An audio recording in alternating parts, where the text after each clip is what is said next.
lot of dick references in these movies. That's crazy. I wonder what we're doing today. Yeah. Well, the audience knows. They've seen the title.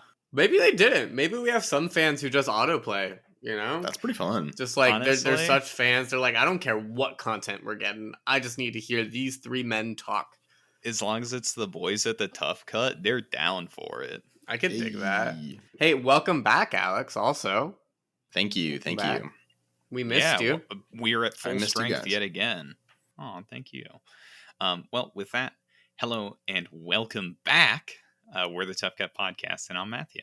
I'm Alex. I'm Jakers. Jakers. And this is episode 73, Shit, man. Yeah. Wow. part 1 of our Jack Black bracket. Hell Jack yeah. Black bracket. What the heck does The that Say mean? that Black 5 times. bracket. It is Black- it is specifically my job to explain the bracket, and god damn it, I'm gonna do it. I'm back, and I'm gonna do my fucking job. So you guys let me do it. Sir, yes, sir. Okay. These movies have Jack Black in them. Yeah, that was really the only requirement. And this time, we nailed it, guys. It's true, we did. All of these movies have Jack Black in them. I'm really proud of us, guys. Yeah. Spoilers also. We're going to be spoiling these movies. Look, we're batting 1,000 right now. I'll give you guys a spoiler at home. Matthew is not sitting in a chair. Spoilers. He's on. But we won't say yet. We won't say what it is yet. Yeah. That's kind of a fun. That's a You fun guys, one. ooh, audience engagement. Message, comment on this post on This isn't Instagram. live. When we Hey, guys, when we drop it release in the this chat. episode, yeah, when we release this episode and we do all the audiogram that we post, comment in the chat like, what do you think Matt's sitting on? What And could if it you're be? right, we'll send you, I don't know, a gift bag. It could be sexy. It could be not. You don't know. Kind of round. And you can check us out with those engagements at Tough Cut Pod on Twitter, Instagram, you know, all those things. all your Check favorite us out. socials. Those two, actually. It's just those two. And Letterbox. We have a Letterbox. we do That's true, have a that's letterbox. With that said, what's in the bracket today? Or what's in the bracket in general? Because the audience doesn't know, because we had 2 guest episodes. What?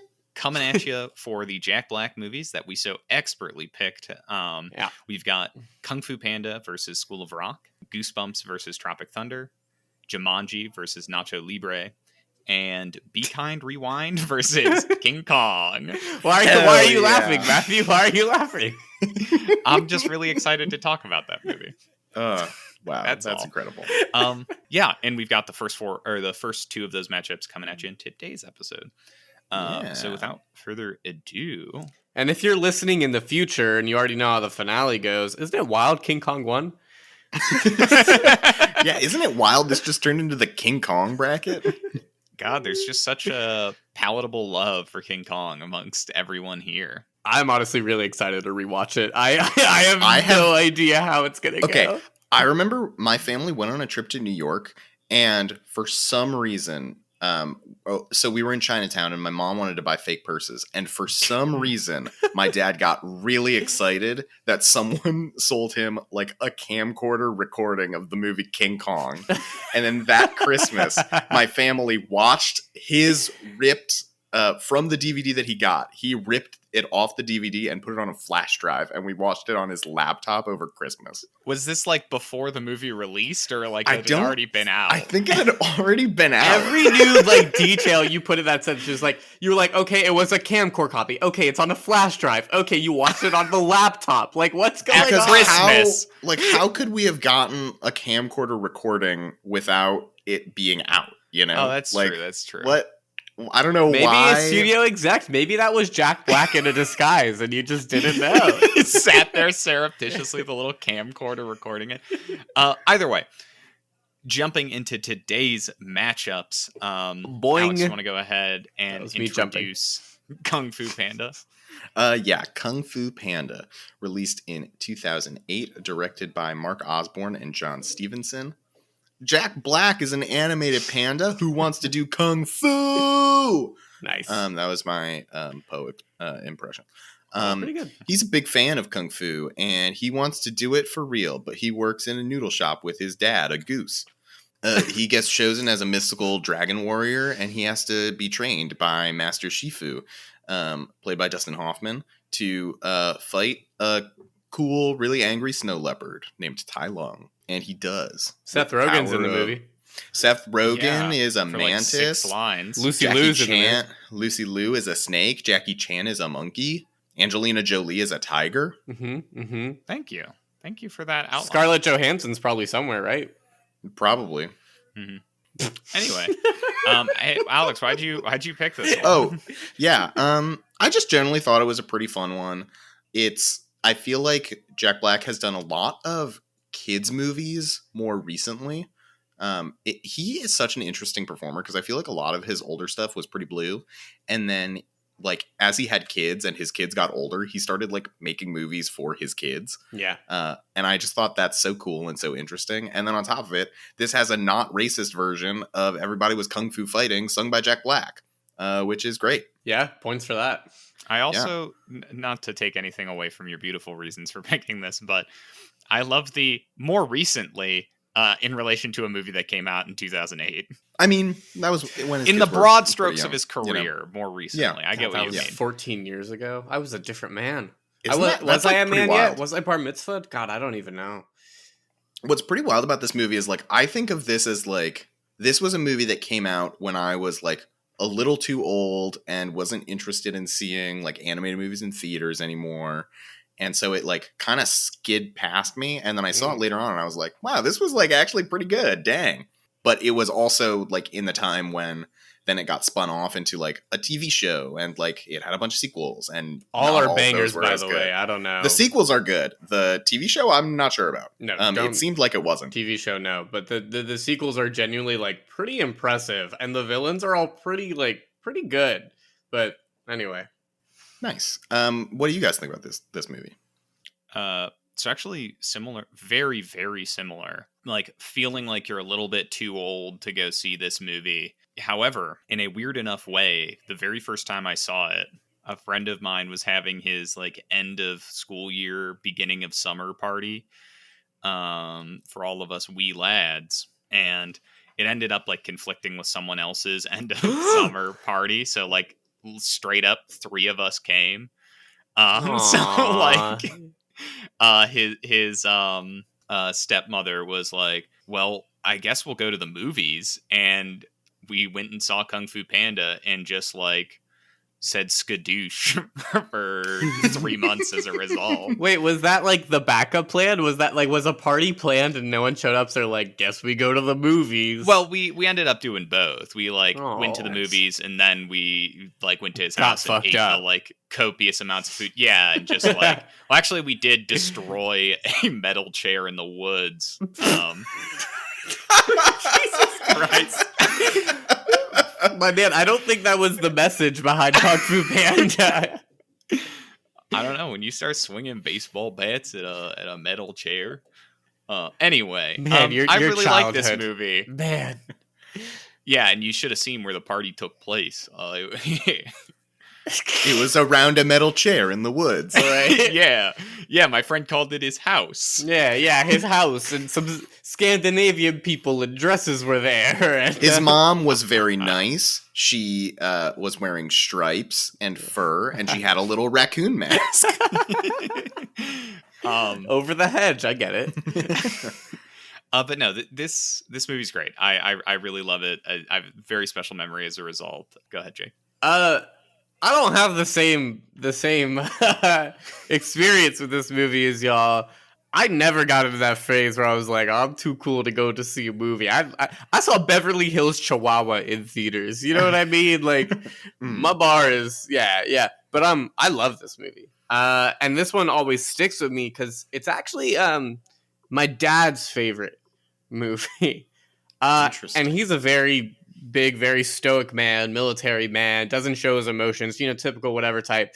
As a kid, I caught him a couple times alone late at night because me and him like didn't sleep. We were famous, like we didn't sleep in the house, and I would go like see what's happening around the house, and I would see him sitting there watching Kung Fu Panda, either giggling to himself or like crying, to the sad parts. I was like, damn, what is this? And it was so weird to me. I was like, I've never seen my dad like this, but for some reason, Poe the panda, like this is what does it for him.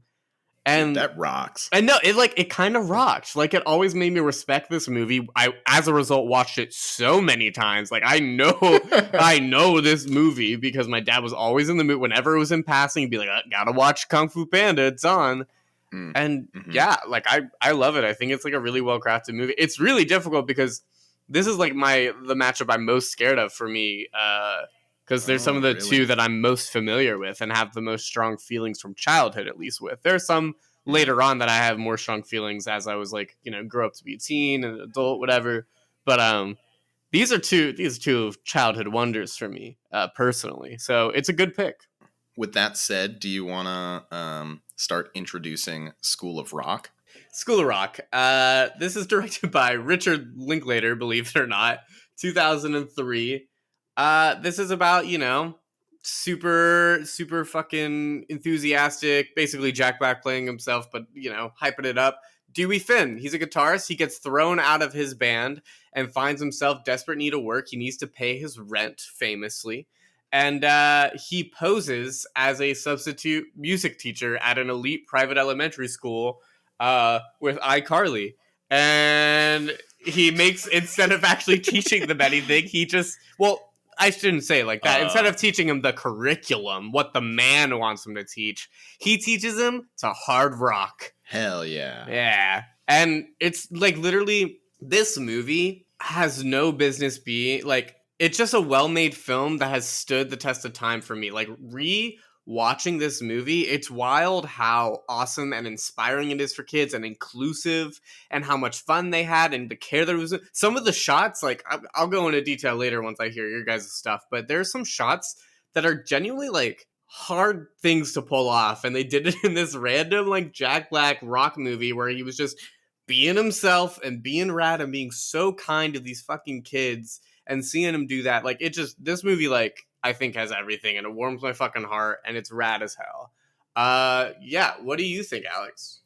Yeah, I love this movie. It's not one that I actually am super familiar with. Like, I've only seen it maybe a couple times. I probably watched it as a kid, but I don't know if, like, it just wasn't one of the movies that I watched growing up very often, which is so weird because I feel like for a lot of people, this was one of the classics that they, like, watched a lot. But watching it again, not really remembering the details of it, it was great. It's fantastic. He's such a supportive character to these kids. These kids are so diverse, as you mentioned. They deal with so many struggles, and he does, like, it's written in such a way that, like, their struggles are so supported and amplified. It's really well done. And I'm kind of surprised at how actually good it is. Because I think for a lot of people, liking Jack Black was kind of a joke as kids.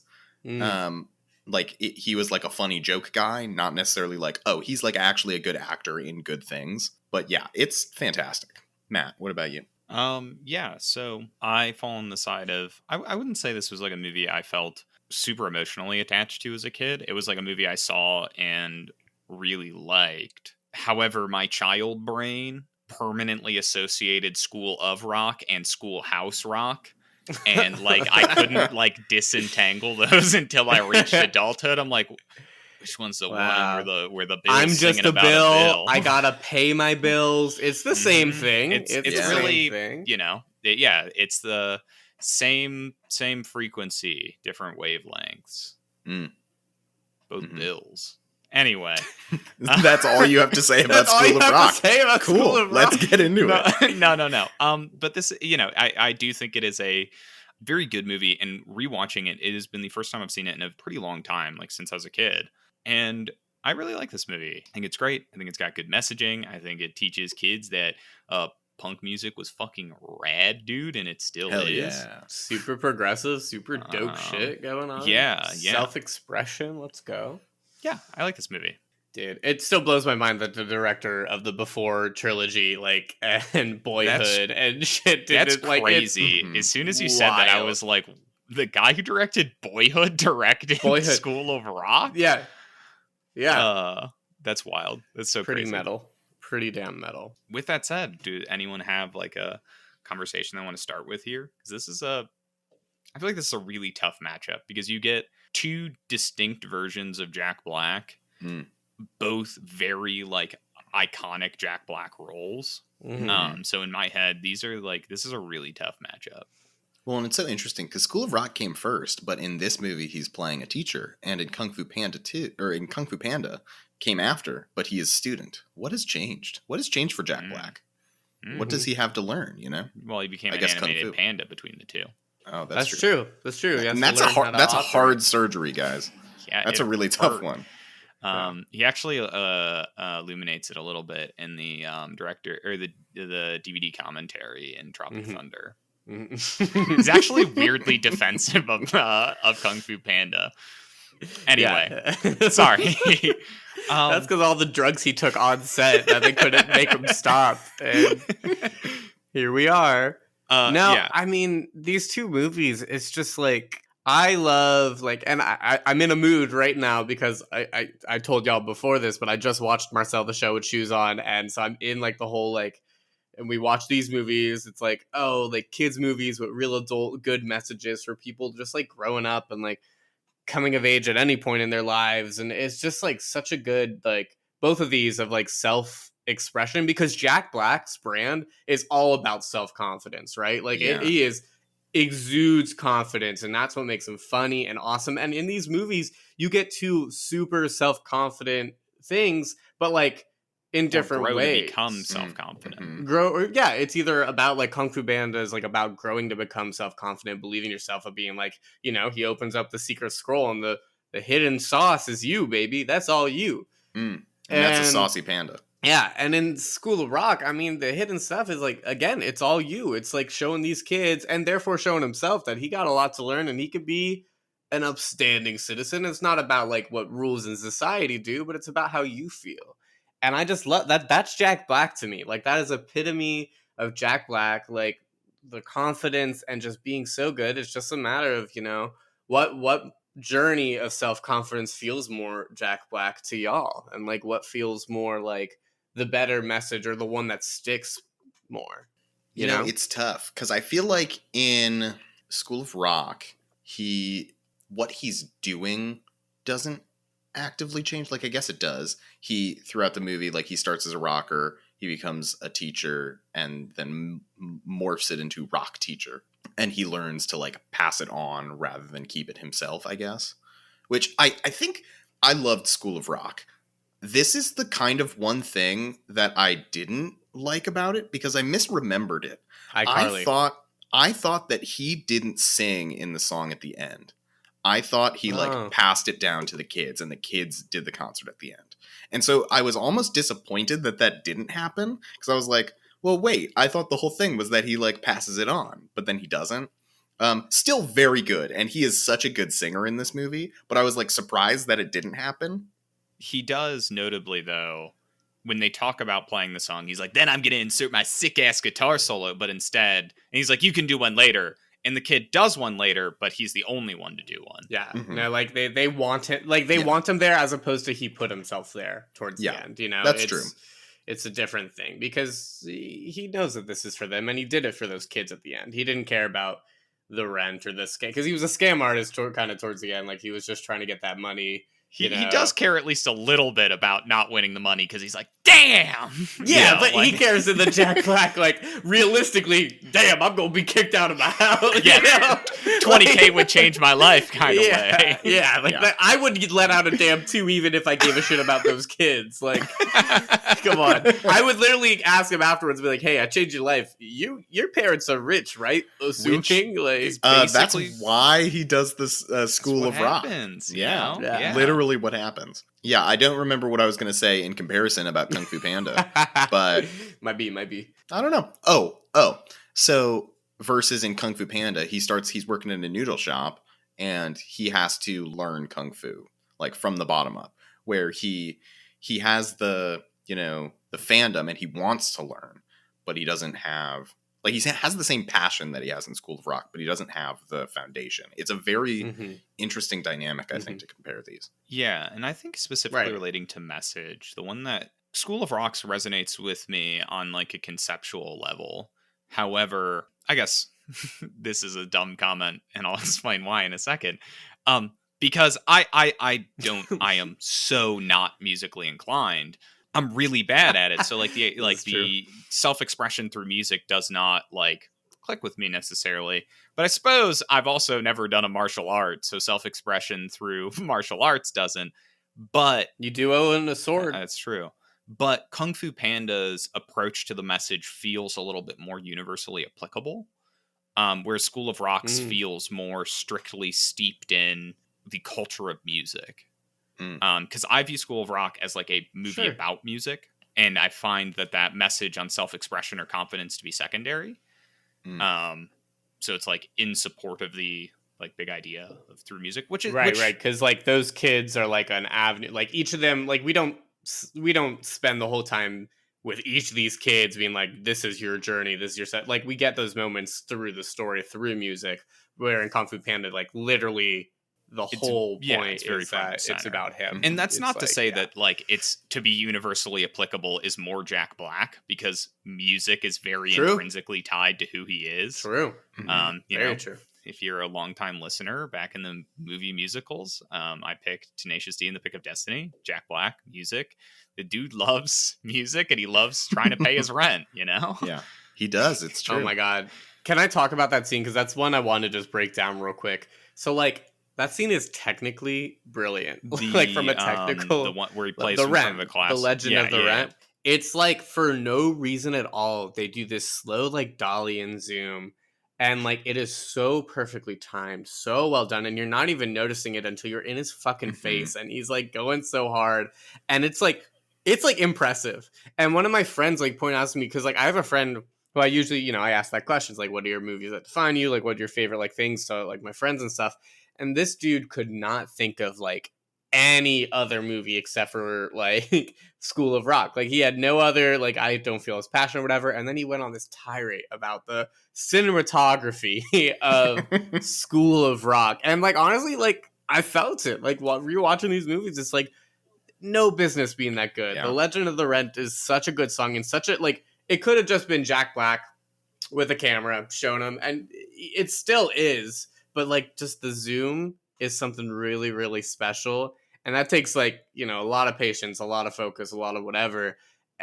It's good. It feels like Jack Black, because Jack Black's also a very smart creator in a lot of different ways, not just like performing and story, whatever. He's like good technically too. Like he knows his shit. He's been in the industry long enough. And even at this point, like he knows he made Tenacious D. He edited that shit because they didn't want studio involvement and all that. Like that's real. So like, that like Kung Fu Panda felt more of like, oh, DreamWorks is making an animated movie, you're gonna sell this shit, you're gonna do really good. Like it's not really sellout, like it's still Jack Black, but it was for making you know, it's DreamWorks, it's big animation, there's all, like you said, the TV show and like toys and all that shit. Whereas School of Rock feels like quintessential, it like more Jack Black was making this for him, you know? It's interesting because I feel like this is kind of combining conversations we've had. In Kung Fu Panda, like you mentioned, Matt, it's like very much about like Po as the central character, like Po's growth. But I think it also does these interesting things with like each of the different members of the Furious Five have like different fighting styles because they have different capabilities and like strengths and weaknesses. And then they have to like find Poe's strength throughout the movie, right? And I think that is such like a powerful message. But that is also done really well in School of Rock with the Jack Black is able to see what these kids have like been identified as, what teachers see them as, and is able to like put them in effective roles in the band based on what other teachers would call their weaknesses. Like the drummer is like energetic and like spazzy, but he is able to like drum really effectively because of that. And Jack Black is able to like target him and realize like, oh, you would be good at this, so I'm going to like let you keep doing it and encourage you to do it.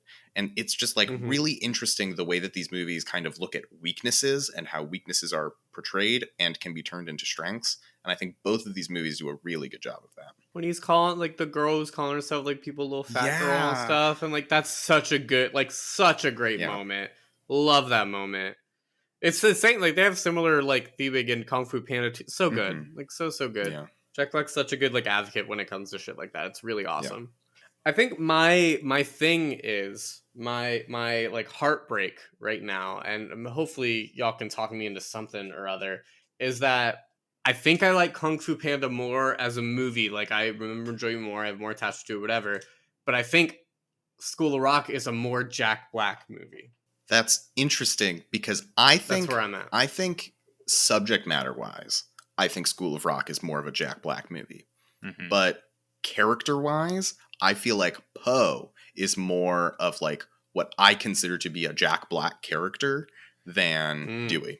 Which I think some of that just depends like when you got into Jack Black. Because like in some parts, I forever associate Jack Black with like the Tenacious D persona, which is like I'm scraping by, living on the floor because I want to fucking rock out, dude. Which is why I think I see like music so intrinsically tied to Jack Black's persona, and and that clearly shows through in School of Rock.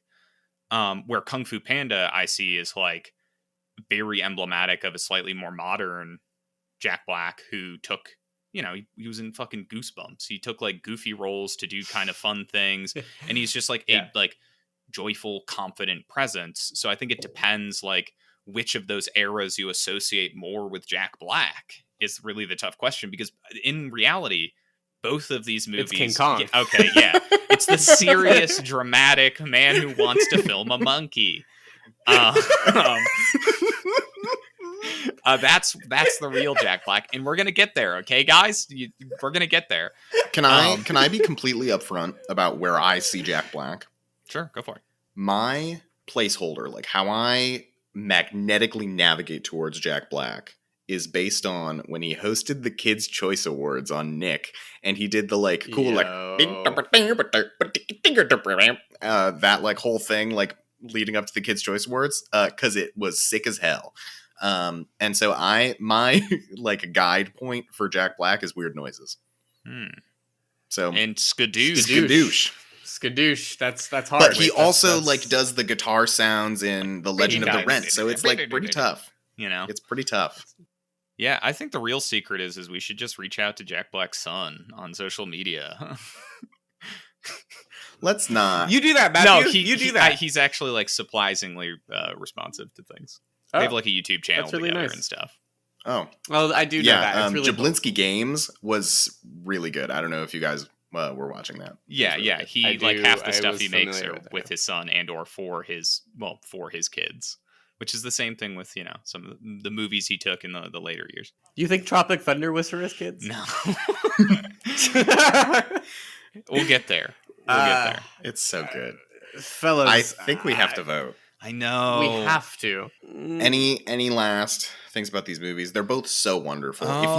If by any possibility you haven't seen either of these movies, you should watch them, because both of them are... Can you out yourself too? I just want to know the type of people who don't watch Jack Black movies. Let us know if you haven't seen these, and if you haven't seen King Kong.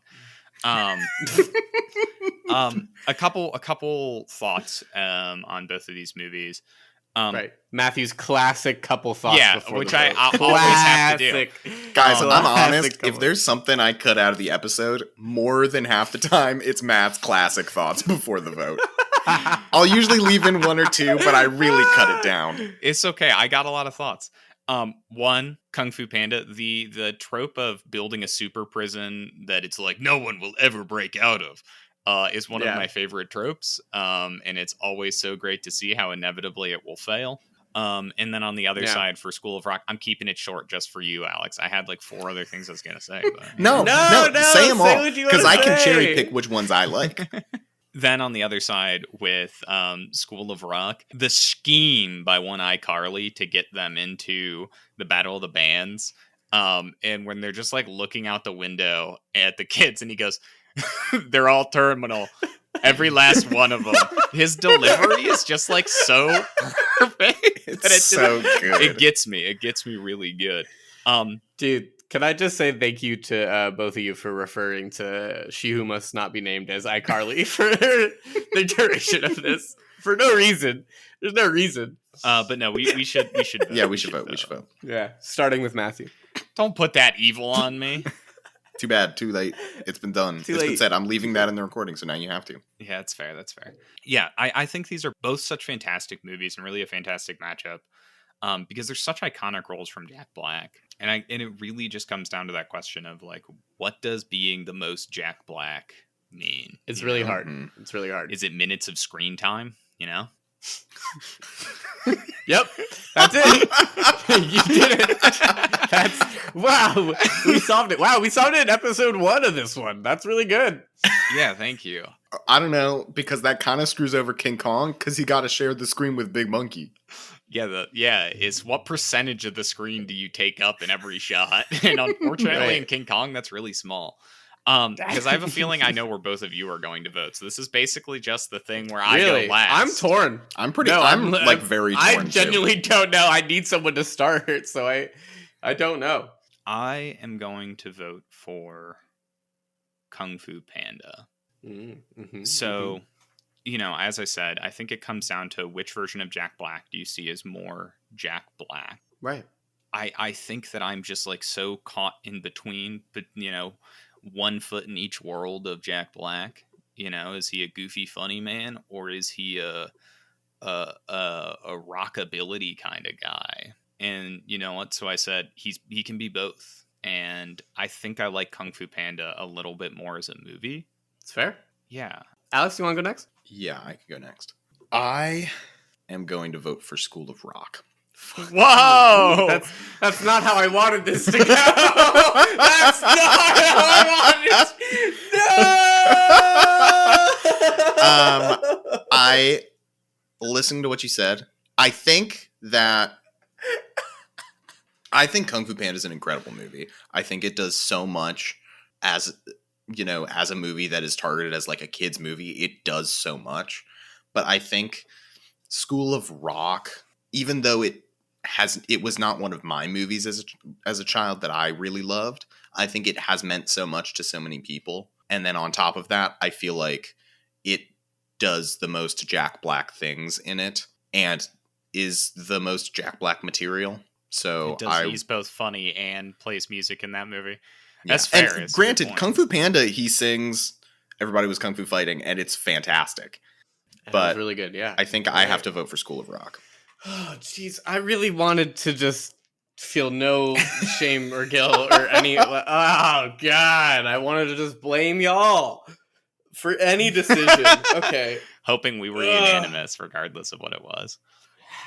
Okay, for similar reasons, I'm voting for School of Rock. I love Kung Fu Panda better as a movie, I think, but there's just something there's a special sauce with School of Rock, and they make Poe like really have a lot of mannerisms of Jack Black or whatever, blah blah blah.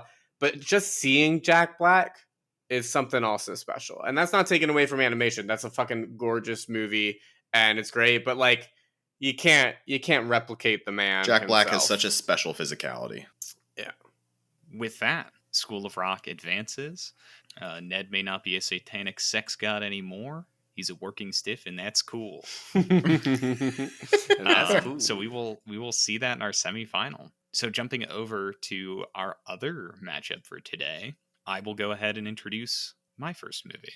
So hell yeah! To nobody's surprise, I pitched Goosebumps. Hell yeah! So directed by Rob Letterman, released in 2015. We have damn, it was. Oh my God, I'm so old. We have Zach Cooper, played by Dylan Minnette, a.k.a. the guy from 13 Reasons Why, who can only make one facial expression, who moves to a small town and, oddly enough, finds himself crushing on a girl named Hannah, who's also mostly just a ghastly apparition. Wait, that's a later season joke because she keeps showing up to him as like a figment of his imagination. That one might have been in poor taste, Matt. Okay. Finds himself crushing on a girl named Hannah. As it turns out, that girl's father is R.L. Stein, played by Jack Black. Duh. And when Zach unintentionally unleashes real monsters from the Goosebumps novels, and the monsters begin to terrorize the town, it's suddenly up to Stein, Zach, and Hannah to get them all back in the book where they belong. And the other kid. Hey, don't you dare slander Champ. Don't you dare slander Champ. Dude, Matthew's coming in hot with the Goosebumps. He's coming in hot. Yeah, so this is maybe a controversial pick for this bracket. Mostly because I don't think a lot of people have seen this movie. This movie kicks ass. Actually, it made a lot of money. I think a lot of people, just not our age, maybe. Yeah, so I watched this pretty soon after it came out. I was just like home and was like, I want to watch something. And, I'd seen the ads and I was like, that movie looked kind of fun. And you know me, huge fucking Goosebumps fan. So lo and behold, I was like, hell yeah, this pandered to me really well. And now here we are. Many years later, I put it in our Jack Black bracket because it pandered to me. I'm just gonna step in as someone. Someone needs to stop me. Take my microphone away. Here's the thing. No, unfortunately, I'm in the same exact boat as you. I love the Goose. Anyone knows me? I'm a Goosey guy. I love to watch some Goosebumps. I always feed into anyone trying to watch some Goosebumps at 3 a.m. energy. When you had I did it in college. I'll do it now. Yeah. No, dude. I mean, I love Goosebumps, and you guys know me well. So I'm sure some listeners know me. I be watching movies all the time. Sometimes I get bored and just be like, I want to watch that movie. And Goosebumps was one of the ones. I didn't want to pay to see it in a theater, but yeah, so you watched it on Netflix totally legally. Yep, and so I watched it on Netflix totally legally. And look, man, it pandered to me. I hit the nostalgia points I needed. I saw my little Slappy, and I saw Jack Black, and I had a good time. Look, I'm a Goosey Lucy all the way through. Is it a good movie? I don't know. It got a sequel, but I like Goosebumps. So what do you think, Alex? Separate from you two, I was not a huge Goosebumps fan growing up. I had no strong connection to Goosebumps. And you don't like scary things. It's true, I don't. I did read the off-brand Goosebump books, Michigan Chillers, which was also American Chillers. And I don't know, Dinosaurs in Detroit, Killer Clowns of Kalamazoo, anyone? I do know exactly what you're talking about. Hell yeah. Dinosaurs in Detroit is what sold that for me. I was like, what's he? Oh. Nice. Hell yeah. That rocks. Yeah. How do you forget that title? Right? Anything, it's iconic. Yeah, so I did not have a strong connection to Goosebumps in any way. I ended up watching this movie with my dad on Netflix one night. And at that time, I hadn't seen much Goosebumps. I didn't really know any of it. Why are you guys taking your pants off? What's happening? Both of you just stood up at the same time, and it looked like you started taking your pants off. Why is this happening? Okay, Jake's getting a charger, and Matt was taking his pants off. Okay. No, my pants are now still Jake on. is taking his pants off, too. Yeah, so when I watched this movie, I had no real connection to Goosebumps. I didn't really know any of the characters, so I was like, cool, these Goosebumps. And I thought it was pretty good. It was a pretty good movie. Rewatching it since we have done our Goosebumps bracket bonus episode that we did. And now I actually know Slappy the Dummy. And that makes this movie infinitely better. I know the Blob. I know Slappy. This movie, if you're a fan of Goosebumps, rips. And Jack Black is so fun. Jack Black voicing Slappy the Dummy. Yeah. It's and the Invisible Boy. Good. And the Invisible Boy. For his 2 lines. It's great. It's really fun. I had a great time with it. Nice. Alex, you want to go ahead and... This is me, baby. Yeah, Jake, do you want to go ahead and introduce Tropic Thunder? My brain got confused for a second. Sorry. I forgot that these two were the matchup. Yeah, this is absurd. This is so dumb. Do you guys ever take a step back and be like, what the fuck are we doing? We've been doing it for 70, plus episodes. This is one of those matchups that makes me so happy we do this. You know, how we have our like silly little stupid intro, like episode 0 was like, that I have no right to be compared. This is one of them. Yeah. It's Tropic Thunder 2008, directed by Ben Stiller. Look, we're introducing something that now, I said School of Rock stood the test of time. This one, it may or may not, depending on your views and values, but also I think it does stand the test of time in a very different and, maybe disappointing way for society, but in a very good way. Like, this is like, man, when I first saw this, oof. But I'll say the synopsis first. They're shooting a war film. The director attempts to liven up the proceedings by dropping the actors in a real jungle, claiming he's going to capture their performance with hidden cameras. The group is with a bunch of stars that are, oh God, they're down and out. You got a drugged up Jack Black, Robert Downey Jr. does in fact do blackface as a method actor. Who's playing a dude disguised by the dude playing another dude. And, a bunch of other people. And unfortunately, they're in a real war zone. And it's wild. It's like literally one of those. I remember first seeing this movie. It was 2008. So, starting to be a teen and all that jazz and blah, blah, blah. This felt like the satire was so good. I will never forget being in a theater and people thinking those trailers were real at first. Yeah. In the beginning. The fact that this movie opens with such a hot start. So genuinely good. I could see most of those movies existing.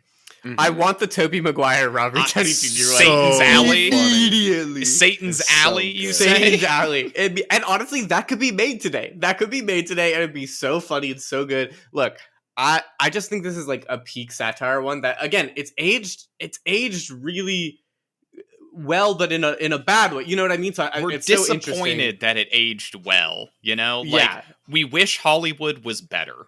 Yeah. And so it's a little fucking wild, but I love it. Like, I have such fond memories. Tom Cruise is in this movie, almost unrecognizable. I also remember being in the theater, and when Tom Cruise is he was dancing and doing his music video thing, and when they revealed it was Tom Cruise, I heard gasps in the theater.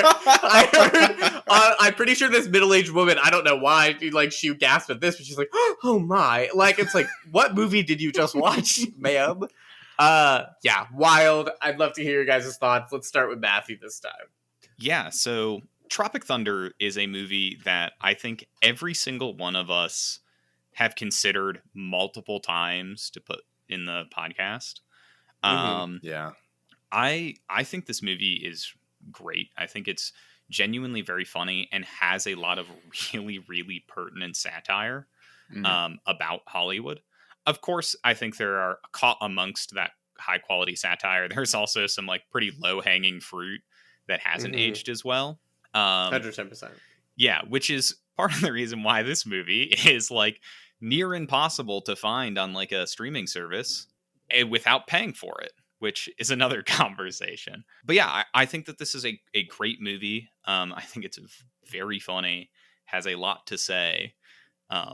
Some of it very dumb though. Yeah. Alex, what about you? Yeah. I love this movie. I think you also left out Matthew McConaughey, whose performance I think is incredible. Look, I could talk about so many. I just didn't want to. I felt like I kept rambling. The TiVo shit is so funny. It's so good. It's so good. Matt mentioned we've all talked about this movie. We've brought it up in our outside conversations, being like, okay, when are we going to put this in a bracket? And I'm torn because I think this movie's incredible, but it definitely has less Jack Black than the other movies in this bracket, because it is so star-studded and has so much going on. It's an ensemble, for sure. And that is a tough balance for me because I like Goosebumps a lot, but I love Tropic Thunder, Mm-hmm. And it's a hard balance. Now, I will really say, I don't think Jack Black, out of all of them, he's still not in Goosebumps as much as, True. he's also, and that's true. That's another. He's not in it a lot. And the reason why I picked kind of Tropic Thunder, because I was mulling that too. And besides, we needed to talk about it. We needed to get it in a bracket. Open the game, have it in once, and then we can put it in again later. Yeah. I feel like this was when I saw this as a kid, this fucked me up because I was used to seeing School of Rock, Nacho Libre, even Tenacious D to a certain point. I wasn't gonna see Jack Black be gross and snorting heroin and being like, like it was really jarring to me, but in a really awesome, and now what I know to be still a really killer Jack Black performance, like a really, really awesome one. So like, I just think he steals the screen in a great way, and it's hard in this ensemble cast because again, you have some really great, really, really great players. Sorry, Robert Downey Jr.'s Kirk Loud. He's still like, it's incredible, wild. You got How to Train Your Dragon's Jay Baruchel in here. Yes. It's good. I mean, Ben Stiller as a director, I just want to say, holy hell, like I like his directing. I mean, have y'all seen Severance yet this year? It's my favorite TV show this year. You recommended it to me quite a while ago.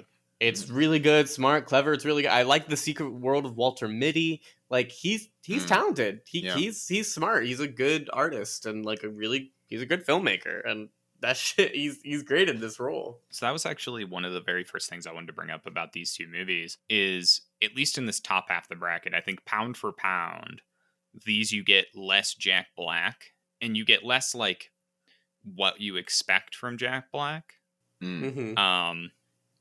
Because Tropic Thunder, obviously, he is a thoroughly drug addicted, insane person who has an incredible tirade about how he's gonna stroke the shaft and swallow your gravy if you untie him and give him drugs. And I might have. I can't say I'm a strong enough man to say that I would have said no in that moment. I don't know what I would have done if I were Al Pacino. I care too. I care too much about him as a man. I would let him get through, help him with his problems. And then in Goosebumps, I don't exactly know how to describe the character Jack Black plays in Goosebumps. It's very interesting to me. Like it has some of that super characteristic goofiness, but he's also just like got weird guy turned up to 11. And R.L. Stein's a weird guy. That's true. That's exactly it. It makes me wonder how much is like they're trying to emulate some genuine R.L. Stein weird guy nature.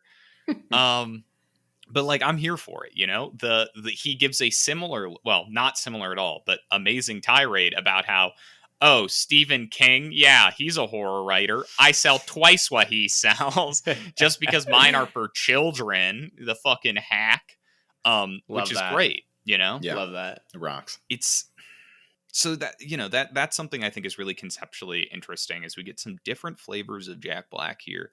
And I love them, I still love them.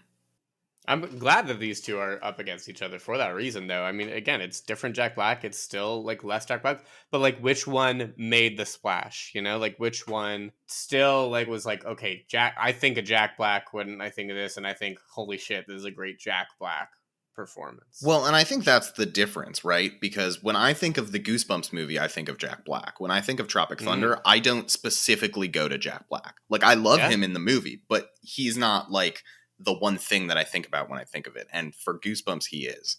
And I think too, like his portrayal of R.L. Stine in the movie is, I think, you kind of don't expect it to be much beyond just like a weird guy because it's a kid's movie, but it's like pretty layered. The stuff with his daughter being a ghost that he created is like a pretty deep and very complex idea for this movie to tackle of like this man's loneliness. It's really interesting when you like examine it. Honest, something about seeing Jack Black almost naked, sweaty on the back of a cow. You're right. Goosebumps is great for that. Yeah. It just stuck with me. It just like, it's powerful. It's powerful. It's powerful stuff. I think I'm in a somewhat similar boat to Alex, where like the first things I think of when I think Tropic Thunder are like Robert Downey Jr.'s character. That's totally fair. All the very plot important monologues that he has, being a dude playing disguise. I'm a dude playing a dude who's playing another dude disguised as a dude, whatever. Like that sort of stuff. And Ben Stiller. But there are like great Jack Black moments. Oh yeah, when he bites the bat. Oh, it's incredible. It's so good. There's also Bat ape. what is it? Bad my jelly beans. Oh, God, it's so jelly good. beans. Yeah, the jelly beans. There's also like glimpses of like some of that Jack Black physicality that burned through in Tropic Thunder. Like the moment when he gets freed from the back of the yak or whatever in his underwear and he immediately grabs a gun. There's just like that sequence of moments in his underwear holding a pistol. I'm like, yeah, this makes sense. Like my brain is like, That's Jack Black. I get that. Which is just it's there's like, I don't know, it's so tough. It's so good. On the other side, like I love Goosebumps, man. It's hard. It's hard. Like dead stop. I just love Goosebumps. You know, I think it's tough too because Goosebumps, in a way, like, yeah, it definitely, I think of it more as like a Jack Black movie. But I think also in a lot of ways, it's also just kind of a tour of Goosebumps, right? Like, it gives you, here's the Abominable Snowman, and here's the werewolf, and here's the blob. And it does it really well. Like, it feels great, especially if you love Goosebumps. And gnomes. But you get the gnomes. Revenge of the Lawn Gnome Gnomes. Look, and if you watched our bonus episode with I'm kind of sad they didn't do them the same way. They didn't do them haunting. Does but here's that my thing. As a Goosebumps fan, I don't really think of Jack Black, honestly. Like, I know Really? he's in it, and I know it's, like, awesome. I think of Goosebumps, and it's because I like the character so much, and, like, I think of it, like, I think of The Haunting Hour, you know, with Emily Osment, as a Goosebumps movie that they did. I think of all the Goosebumps shows, and I'm just like, like, I just think of Goosebumps as a brand and as a thing that I experienced a lot as childhood. Jack Black added to it's fucking awesome and metal, but I don't really think of him as, like, I just think of the Goosebumps. And I think of them as kids' stories too. Like the kids are always like at the forefront of like find the evil. Cause it's like, oh, that like trope of like, oh, kids are smarter than the adults, or like we gotta band together and whatever. And so I don't really like think Jack Black is necessary, but he's fun. He's fucking rad in it, but like I don't think of Jack Black on the similar level. It's not like he's technically necessary to the plot of Tropic Thunder either. And I think that, you know, I think they suffer from somewhat similar problems maybe in that sense. Yeah. They're great additions, but they're not like, they are not the driving forces of the plot necessarily, except for the fact that R.L. Stein wrote all the books. And if he hadn't written the books, the monsters wouldn't have gotten out, you know? Sure. With that said, and if they hadn't taken all the drugs, then they wouldn't have cleared that camp. So with that said, something about Goosebumps that, because both of you, I know for a fact have seen it, because we watched it for our bonus episode on Goosebumps, The Blob That Ate Everything, and the fact that this movie is essentially just the plot of that book, will never not be funny to me. Yeah, it's pretty good. Yeah. I mean, it's smart of them. It's smart to, if you're going to make a Goosebumps movie and you're not making like an original, like The Haunting Hour was, then do a meta one based off of the meta story. Yeah, exactly. Something I want to talk about. It looks really painful for those monsters to get pulled back in that book. I felt bad. It kind of like makes me question like how, like, okay, so yeah, he says like, oh, he made up these monsters and then all of a sudden they were like terrorizing the town, but like some shit went down. How did he like capture them? Like, also, why does he keep writing? Yeah, like why money. If he knows he's like torturing these monsters, he and literally said, "I make more money than Stephen King." He's greedy, motherfucker. He's a greedy man. They move around the country a lot, because you have many homes. You bourgeoisie pig. Yeah. Did you guys also notice the werewolf's a major Chad? The way that it 100%. Jumped over the bars to like get down into the parking lot to get them, major Chad vibes. And Alex will be recreating that video for you guys. If 10 people tweet about it to us, okay, there you go. You're good. It'll never happen. But a big question I actually want to pose about the Goosebumps book or movie, because at the end, the resolution, Hannah, there's now Hannah 2.0. Is the first Hannah still stuck in the book?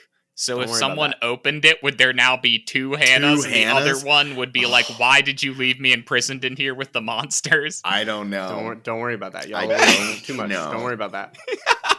Don't worry about that. Wait, and also, okay, important, I guess, plot hole, so that way there was a twist at the ending, but like, isn't the Invisible Boy one included in all of the monsters?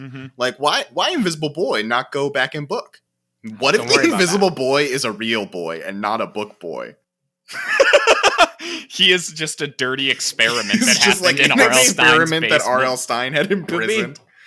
I hate to do this, but I do think we are running out of time. I know, we've recorded for what, 5 hours? God, so much content. I needed to keeps summarize having last things. the plot of each Goosebumps book that it references. It's really important.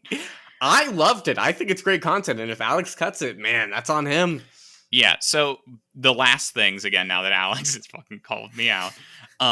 When the cops come into R.L. Stein's house at the very beginning, and the trainee cop, he's like, sorry, I'm an audiophile. And the trainee cop goes, and goes to arrest him. You're a what file? Is a very... No! What a wild joke. It's a crazy joke for a Goosebumps movie. Yeah. Yeah. That one's very important. Beyond that, a huge recommendation if you've seen Tropic Thunder, go listen to the DVD commentary. Oh my god, actually it's so Robert Downey Jr.'s character has the line, I don't drop character until the DVD commentary, and until the DVD commentary's over, and he sticks with it. He stays in character the entire commentary. That rocks. No, like, it's such a great, like, Robert Downey Jr. like killed that shit. And it's so, oh god, it's wild. It's wild. So good. So good. There's so many good. Tropic Thunder's like genuinely such a funny, there's so many good funny things. And then the last little thing.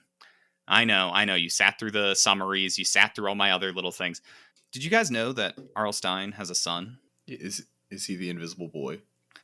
No, his name's Matthew. Curious, isn't it? Are you pretending to be R.L. Stein's son right now? Is that what you're going for with this? Wait, Matthew spelled backward. Oh my god, he is R.L. Stein's son.